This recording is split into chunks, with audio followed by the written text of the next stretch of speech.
పోనీ నాది తప్పు అన్నోళ్ళు ఒప్పిస్తే నేను మరి ఒప్పేసుకుంటానుగా.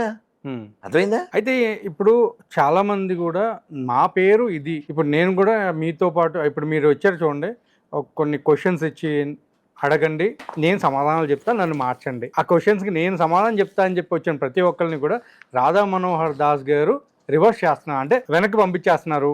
ఏమనంటే మీరు నిజంగా క్రిస్టియన్స్కి పుడితేనే రండి అని మాట్లాడుతున్నారు అని క్వశ్చన్ వేస్తున్నారు. అది రాధా మనోహర్ దాస్ భయపడ్డాడు అని మాట్లాడుతున్నారు. అదెంతవరకు కరెక్ట్? ఇప్పుడు భయపడితే పబ్లిక్ లో తిరుగుతావా? నెంబర్ 1. ఇలా సవాల్ చేస్తామా? ఇవాళ ఇంటర్వ్యూ ఇస్తామా? వాళ్ళు గొర్రెలే మాకే పుట్టిన వాళ్ళు అని అంటామా? ఇలా సాంగ్స్ రిలీజ్ చేస్తామా? డేరుగా మా నాన్న పేరు సత్యనారాయణ, మా అమ్మ పేరు విజయలక్ష్మి, ఈ బొకడా ఎడారి మతాలకి నాకు ఏ సంబంధం లేదని ఇలా పబ్లిక్ లో చెప్తావా? నా పూర్వీకులు పనికి మాలిన ఎడారి మతాలను ఫాలో అయిన పిచ్చోళ్ళు కాదు, మూర్ఖులు కాదు. నా పూర్వీకులు చాలా గొప్పోళ్ళు. నేను చెప్పగలను. జానబాబుని చెప్పను, సతీష్ బాబుని చెప్పను, ఈ బ్యాచ్ ఎవరినన్నా నా పూర్వీకులు గొప్పోళ్ళు అని చెప్పగలిగే ఏ గొర్రెైనా రావచ్చు, నా ముందు కూర్చోవచ్చు. అవుదా? ఎవరైనా రావచ్చు. వాడు వాడు వాడు నిరూపించుకోవాలి వాడు క్రిస్టియన్ అని. అదే ఇప్పుడు అదే అవుద్దా?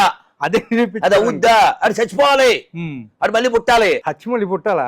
మరి వాళ్ళ ప్రకారంగా కరెక్ట్. ఇప్పుడు నేనే వాళ్ళ ప్రకారం ఏంటంటే బాప్టిజం తీసుకుంటే చచ్చిపోయి మళ్ళీ పుట్టినట్టు స్వామి. నేను చెప్తున్నా, వాడు నమ్మిన బైబిల్కి, నాకు, నా దేశానికి, నా పూర్వీకులకి, ఆ పుస్తకంలో ఉన్న పేరుకి ఏ సంబంధం లేదు. ఆ దరిద్రం మాకు అక్కర్లే, ఈ దరిద్రం మాకు అక్కర్లే.